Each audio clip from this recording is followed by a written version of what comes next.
सर्वप्रथम सर्वांना श्री स्वामी समर्थ. स्वामी महाराजांच्या कृपेने तुमच्या सर्व चांगल्या इच्छा पूर्ण होत ही स्वामींचरणी प्रार्थना करते आणि आजच्या व्हिडिओला सुरुवात करते. उद्या शनिवार 23 नोव्हेंबर 2024 या दिवशी कालभैरव जयंती म्हणजेच कालभैरव महाराजांचा जन्मदिवस आलेला आहे. कार्तिक महिन्यातील कालाष्टमी येते तो दिवस असतो तो म्हणजे कालभैरव जयंती म्हणून आपण साजरा करत असतो. कालभैरव महाराज हे कडक शिस्तीचे देव आहे. यांचा अवतार हा शिवशंकरांचाच 5वा अवतार आहे. हे देवादी देव भूत प्रेत पिशाच बाधा शत्रुबाधा या सर्व वाईट शक्तींना सळो की पळो करून सोडणारे हे देवादी देव आहे. हे कालभैरव देव ज्यांच्या घरावर यांची कृपा छाया असते त्या घरावर कधीच कोणी कुठलीच करणी बाधा असू दे भूत बाधा पिशाच शत्रुबाधा कधीच कुणी केसाला सुद्धा धक्का लावू शकत नाही. म्हणून वर्षातून हा एक दिवस तरी आपण या देवांची कालभैरव जयंतीच्या दिवशी तरी सेवा उपासना अवश्य केली पाहिजे. वर्षभरात तुम्ही अमावस्या येऊ द्या किंवा शनिवार येऊ द्या रविवार येऊ द्या म्हणजे तुम्हाला जेव्हा वेळ मिळेल ना कालभैरव अष्टकाची सेवा अवश्य कालभैरव महाराजांपर्यंत अवश्य रुजू करायची असते. काही वेळा आपण इतकं थकून जातो इतकं निराश होतो काही वेळा काहीच सुचत नाही. आजारपण असू दे शत्रू पीडा असू दे करणी बाधा काही ना काही म्हणजे बाहेरची छाया सावली वाईट हवा खूप त्रास देत असेल तर कालभैरव महाराजांना नक्की शरण जा. 100% सांगते कालभैरव महाराज तुम्हाला प्रत्येक संकटातून बाहेर मार्ग काढून नक्कीच देतील. तुम्हाला तुमच्या केसाला सुद्धा धक्का लागू देणार नाही. इतकं कालभैरव महाराजांची सेवेचं फळ आपल्याला नक्कीच प्राप्त होत असतं. तर उद्याचा दिवस खूप खास आहे. वर्षातला हा एक दिवस कालभैरव जयंती आपण जेवढी सेवा करू ना हजारो पटीने आपल्याला पुण्यफळ नक्कीच आपल्या पदरात पडतं आणि आपल्यावरील जी संकट असतात लगेच 24 तासाच्या आत महाराज नक्कीच दूर करण्यास आपल्याला मदत करतात.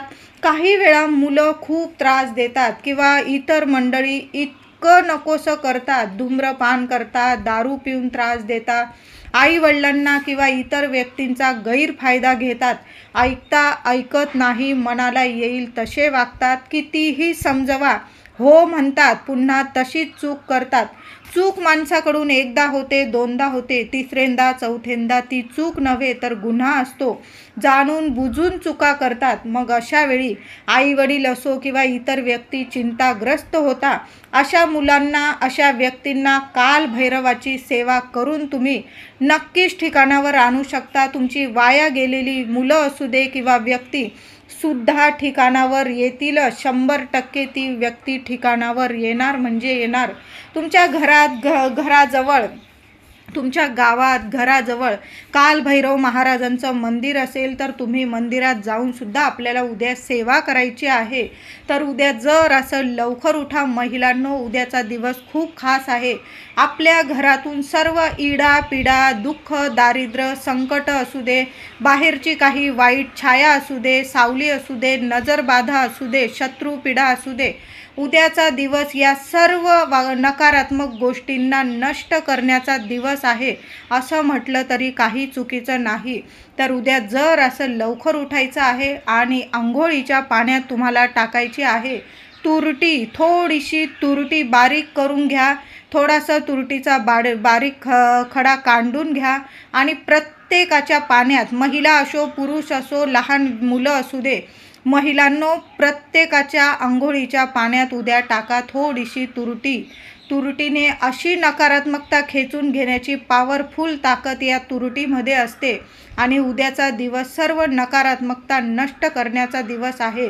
नक्की हा उपाय करा. घराची फरशी पुसाल उद्या थोडंसं खडं मीठ आणि तुरटीचा खडा बारीक करून ते पाण्याने आपल्याला पाण्यात टाका त्या दोन्ही वस्तू आणि त्या पाण्याने संपूर्ण घराची फरशी अगदी कानाकोपरा पुसून टाकायचा आहे. मेड येत असेल बाई येत असेल तिला दिल्या ह्या वस्तू टाकून आणि तिला फरशी पुसायला लावली तरी चालेल.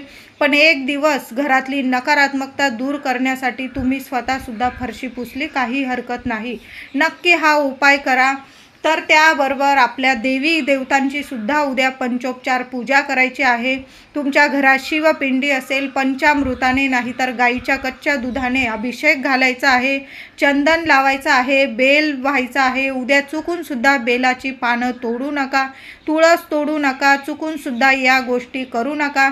कुणाचा अपमान करू नका, कुणाला आपल्यामुळे त्रास होईल अशा गोष्टी चुकून सुद्धा उद्याच नाही, कधीच आपल्याकडून कुणाला त्रास होईल असं कधीच मनुष्याने वागू नये। तर उद्या कुणी प्राण्यांना सुद्धा म्हणजे गाय असू दे, चिमणी, पाखरं, कुत्रे असू दे, कुणाला इजा होईल असं चुकून सुद्धा वागू नका। उद्याच काय कधीच अशा चुका आपल्याकडून होणार नाही याची सर्वांनी काळजी घ्यायची असतं। लहान मुलांना सुद्धा या गोष्टी आत्तापासून शिकवल्या तरच पुढं जाऊन मुलंसुद्धा शिकत असतात। मुलं माती असतात, जशी घडवाल तसं घडतात ते। आत्तापासूनच जरी तुम्ही तुमच्या मुलांना छान असं शिकवलं तर मुलं नक्कीच कधीच कुणाचं मन दुखवणार नाही, कुठल्या प्राण्याला कधीच इजा पोहोचवणार नाही। तर उद्या कुत्रा असू दे, कावळा असू दे, आपल्याला थोडीशी चपाती खाऊ घालायची आहे। तर काय करायचं, उद्या सगळं देवपूजा वगैरे झाली की 12च्या आत किंवा संध्याकाळी सुद्धा हा उपाय, ही सेवा करू शकता। उद्या कालभैरव जयंती आहे आणि वाहन आहे कालभैरव महाराजांचं कुत्रा, श्वान म्हणायचं, कुत्रा म्हणू नये। तर उद्या श्वानास म्हणजेच कुत्र्याला तुम्हाला एक चपाती खाऊ घालायची आहे। शिळं अन्न चुकून सुद्धा उद्या महिला असो पुरुष असो कुणी शिळं उरलेलं अन्न कुत्र्याला खाऊ घालू नका, नाही तर वाईट परिणाम आपल्याला भोगावे लागतील। तुम्हाला लगेच दिसून नाही येणार, पण नंतर कधीतरी आयुष्यात याचे परिणाम, वाईट परिणाम भोगावे लागतात। चुकून सुद्धा कधीच तुम्हाला नाही द्यायचं, नाही खाऊ घालायचं, नका खाऊ घालू। पण जे आपण खाणार ताजं अन्न तेच कावळा असू दे, गाय असू दे किंवा कुत्रा असू दे, यांना ताजं अन्नच खाऊ घालायचं। घासातला घास थोडासा द्या, पण ताजंच अन्न द्यायचं। तर उद्या कुत्रा, आता काळा कुत्रा भेटला तुम्हाला तर अतिशय उत्तम। काळा कुत्रा हे कालभैरव महाराजांचं वाहन आहे। आता काळा कुत्रा नाही भेटला तर इतर कुत्र्यांना खाऊ घालायचं नाही का, असं नाही। जो कुत्रा मिळेल तुमच्या घराजवळ किंवा घरातला असेल तुमच्या तरीही चालेल। उद्या ताजी चपाती घ्यायची, त्याला तुम्हाला मोहरीचं किंवा तिळाचं तेल थोडंसं लावायचं आहे आणि एकदम बारीकसा खडा गुळाचा त्या चपातीवर ठेवायचा आहे। जास्त गोड वस्तू कुत्र्याला कधीच खाऊ घालू नये, म्हणून थोडासा बारीक तुकडा उद्या गुळाचा तुकडा पोळीवर ठेवून ती चपाती ताजी लहानशी केली तुम्ही तरीही चालेल, स्वतःच्या हाताने त्या कुत्र्याला खाऊ घालायचा आहे। त्याच्या पाठीवरून हात फिरवायचा आहे, तर इजा पोहोचवणार नाही अशा कुत्र्याला नक्की खाऊ घालायचं आहे। आणि तुम्हाला घरी यायचं आहे, दुसरीकडं कुठं जाऊ नका। कुत्र्याला चपाती खाऊ घातली की लगेच आपल्या घरी यायचं आहे। तुम्हाला सांगते 100% तुमच्यावर कालभैरव महाराजांची नक्की कृपा होईल। बारीकसा खडा पोळीवर चपातीवर ठेवून ती चपाती, ताजी चपाती आपण उद्या कुत्र्याला खाऊ घातली तर नक्कीच आपल्या आयुष्यातली जी काही साडेसाती असेल, शत्रुबाधा असेल, नक्कीच नष्ट होईल। तर उद्या कालभैरव महाराजांचा आपल्याला आवडता नैवेद्यसुद्धा करायचा आहे। आपल्या घरातील जो उंबरठा आहे, महिलांनो, आपल्या घराचं दार सण वार तिथी असली की आपलं घराचं मुख्य दार हे स्वच्छ पुसून घ्यायचं।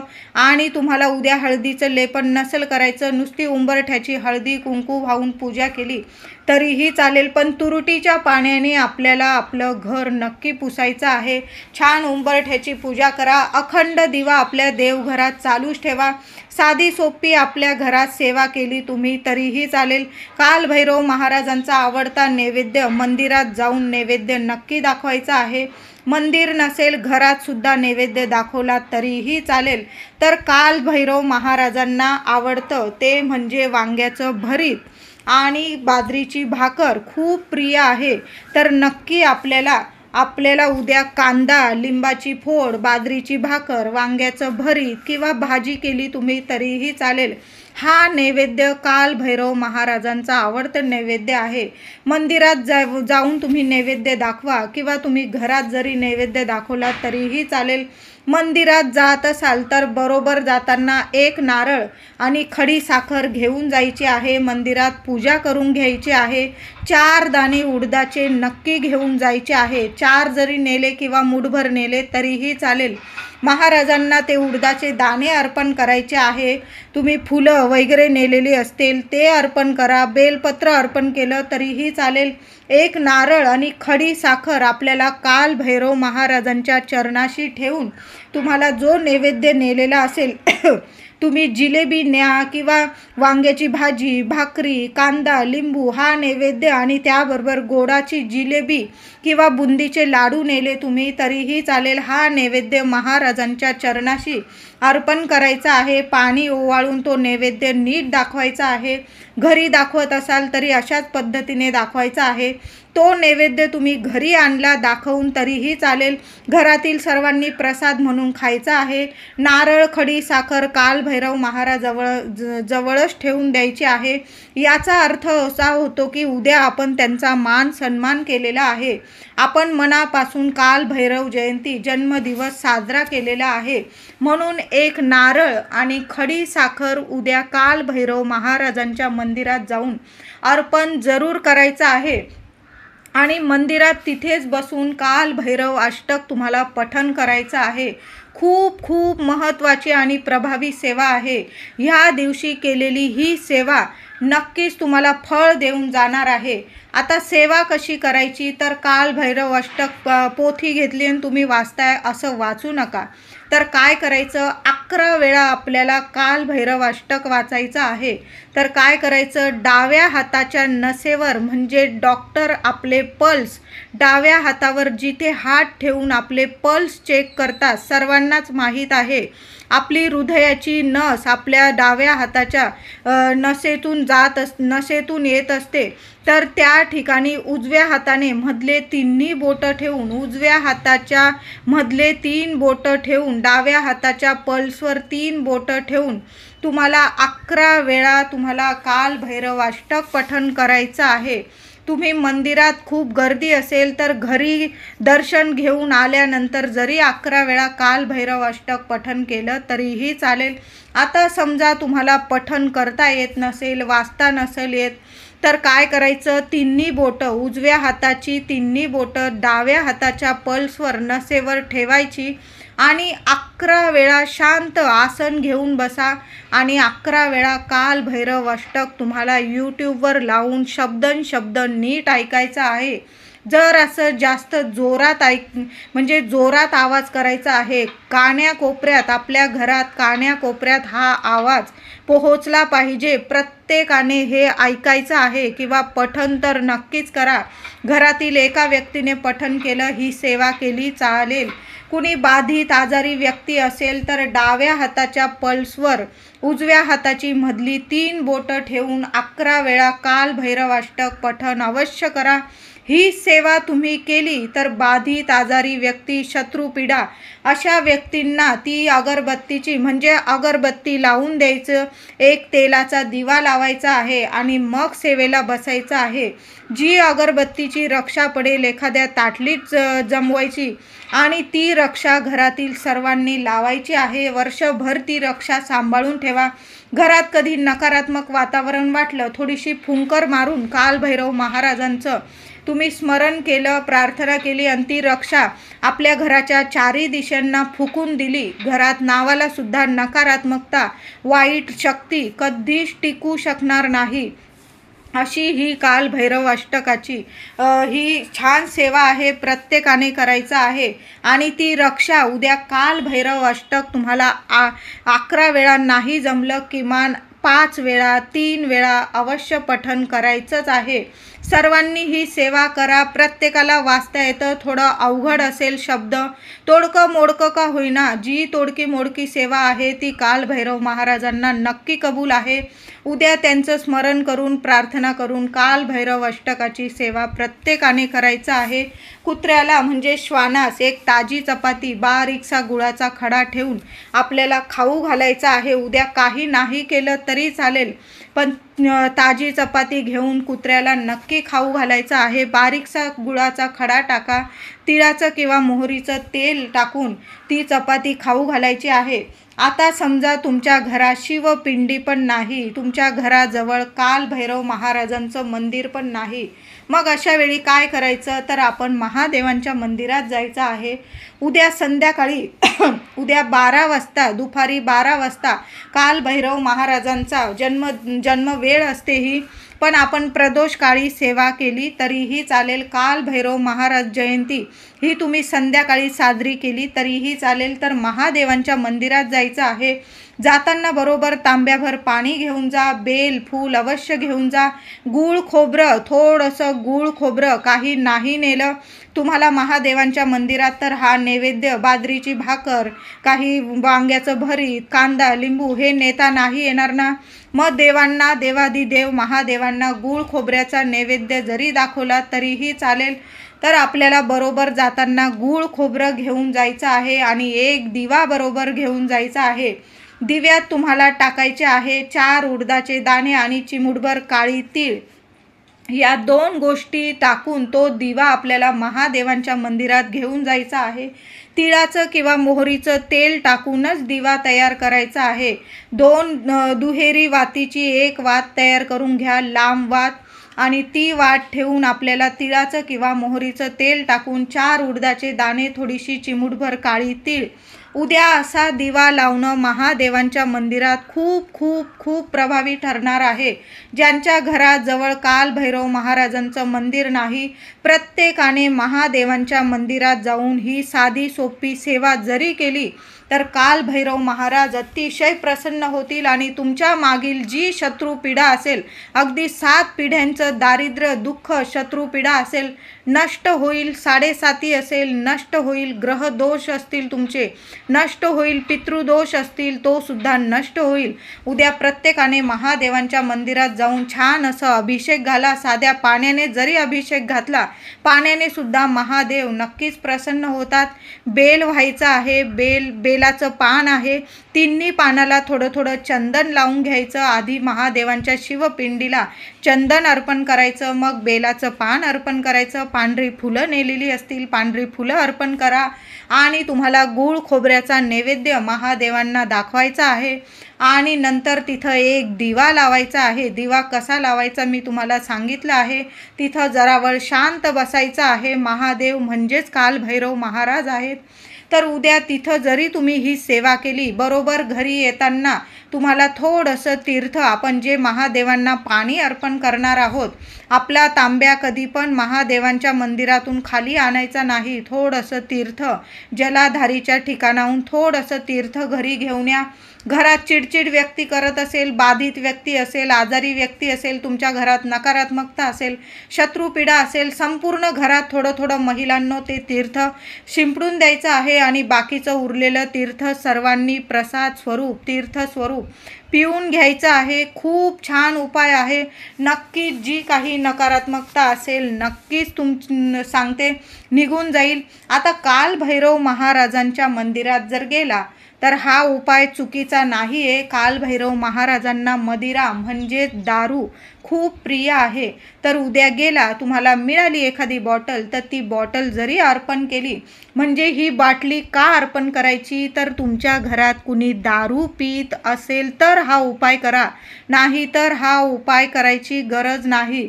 तुमचा भाऊ असू दे, मुलगा असू दे, पती असू दे, कुणी घरातली व्यक्ती खूप दारू पिऊन त्रास देते आहे, घरातला पैसा नाश करत आहे, घरात काहीच चांगलं करत नाही, वाया जात आहे, अशा व्यक्तीचं नाव घेऊन तुम्हाला ती लहानशी दारूची बाटली तुम्हाला कालभैरव महाराजांच्या मंदिरात अर्पण करायची आहे. आता मंदिरात या गोष्टी करू दिला नाही तर काय करायचं, बाहेर एखादं झाड असेल, मग पिंपळाचं पिंपळाचं असो, वडाचं असो, कुठलंही झाड असो, काल भैरव महाराजांचं नाव घ्यायचं आणि जी व्यक्ती दारू पिऊन त्यांचा सर्व नाश करत आहे, स्वतःचं नुकसान करत आहे, स्वतःचं आयुष्य बर्बाद करत आहे, त्या व्यक्तीचं नाव घ्यायचं, काल भैरव महाराजांना प्रार्थना करायची की माझ्या या व्यक्तीची दारू सुटू दे, त्यांना आयुष्यात सगळं काही सुख शांती लाभू दे आणि त्यांच्या सर्व अडचणी दूर होऊ दे, आमच्या घरात सर्व चांगलं होऊ दे, दारू सुटून जाऊ दे, तो माणूस योग्य मार्गाला येऊ दे, अशी प्रार्थना करून ती दारूची लहानशी बाटली तुम्हाला तिथं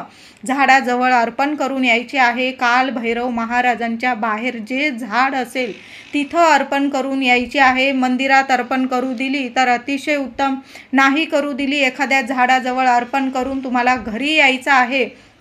आणि बरोबर येताना तुम्ही काही नैवेद्य दाखवलेला असेल, जिलेबी असू दे, उद्या तुम्हाला अन्नदान करायचं असेल कुणाला, उद्या अन्नदान अवश्य करा.